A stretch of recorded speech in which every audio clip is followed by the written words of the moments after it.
Housing. It's one of our most basic needs. The Grand Vision identified 6 guiding principles for how the region should grow and develop in the future. One of these principles speaks to the region's need for a diverse mix of housing choices with affordable options. This means that all residents, including working families and individuals, people with disabilities, seniors, and low-income households should all have quality housing choices that they can afford, and that these homes should fit in with the region's unique character. These housing choices could include traditional homes on large yards or in the country.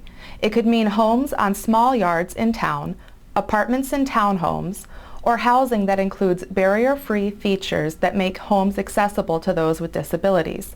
But no matter where the homes are located, and no matter what size, they should meet both the financial and physical needs of residents. Meeting those different housing needs can be a challenge.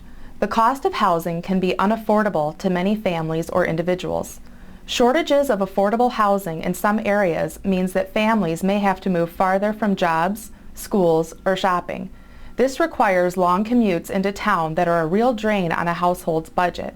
It causes increased congestion and wear on our roads and reduces the amount of money that families can spend supporting our local economy. And in some areas, the demand for rental housing has increased, making it especially difficult to find affordable rentals. Many parts of the region struggle with deteriorating housing that needs substantial repairs and oftentimes comes with higher heating costs.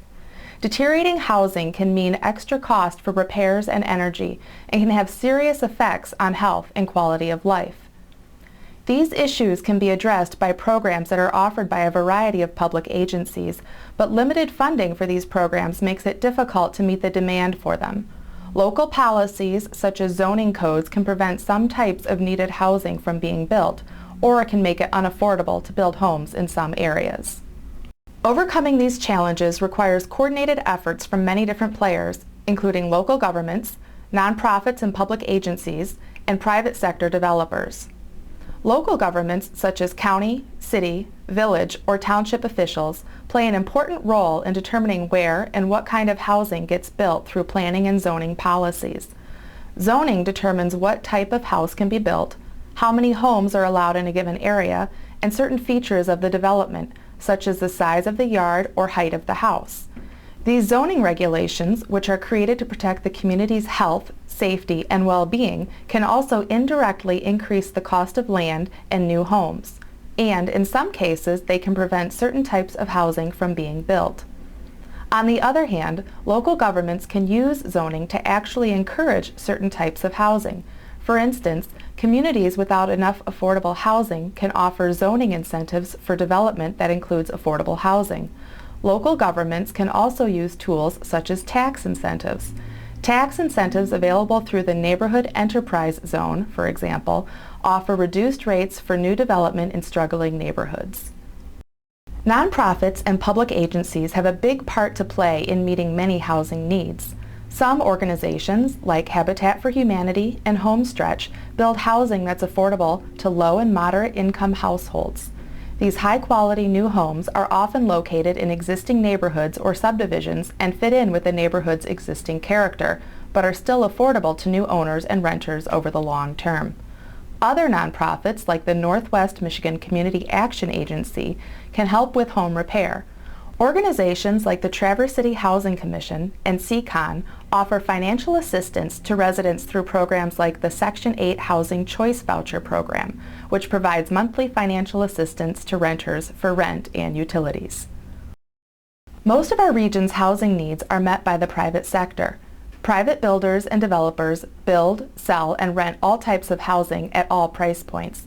In some cases, homes built by private developers are guaranteed to be affordable to low and moderate income households. By working with public agencies or nonprofits, developers can tap into funding or incentives that reduce their cost, which in turn reduces the cost to the buyer. Private developers sometimes partner with nonprofits or public agencies, which can provide the long-term rental assistance to residents of the housing units. One example of a project that involved local government, community organizations, and private developments is the new affordable housing built at the Village at Grand Traverse Commons. You probably know it as the Old State Hospital in Traverse City. A private developer renovated a portion of Building 50 using tax credits from the Low-Income Housing Tax Credit Program. The project included 36 high-quality housing units that are affordable to low-income households. These units are close to jobs, commercial establishments, medical services, and recreation opportunities. The great success of the program compelled the developers to continue renovations on another building on the campus, providing homes for another 25 low-income residents. Another strategy designed to meet the funding needs of the region's housing programs requires local and county government support. The Grand Traverse County Housing Trust Fund, developed in 2010 by the county's Land Bank Authority, financially supports housing projects that meet local housing needs while fitting in with community goals. The fund is supported by revenues from the sale of tax-foreclosed properties. When a property goes into foreclosure for non-payment of taxes, it can be foreclosed upon. If the county chooses to take ownership of that foreclosed property, it could then resell the property and dedicate any profit from the sale to the Housing Trust Fund. The Grand Traverse County Land Bank Authority has recently used the Housing Trust Fund to support a project in Traverse City called the Depot Neighborhood. This project, currently being developed by Homestretch and Habitat for Humanity, will include 21 homes that are affordable to low and moderate income households. The location is close to jobs, shopping, schools, and services. Homes will be designed to be as energy efficient as possible. There will even be solar panels to help reduce monthly utility costs for residents. Funding provided by the Grand Traverse County Housing Trust Fund will reduce the financial burden to Habitat for Humanity and Homestretch, ultimately helping to lower the purchase price of the home for new residents. Do you think these strategies make sense in your community? Which don't you like? Do you have other ideas for new solutions? Tonight's Input Expo offers ways for you to share ideas and give feedback on transportation strategies that help meet the region's housing challenges. Your ideas will be reviewed by project partners and used in the development of Framework for Our Future, tools and strategies for supporting the grand vision. This planning resource will be available to local communities and other stakeholders that are looking for ways to address local challenges while meeting community goals and supporting the grand vision. We hope you enjoy the Expo and we look forward to hearing from you.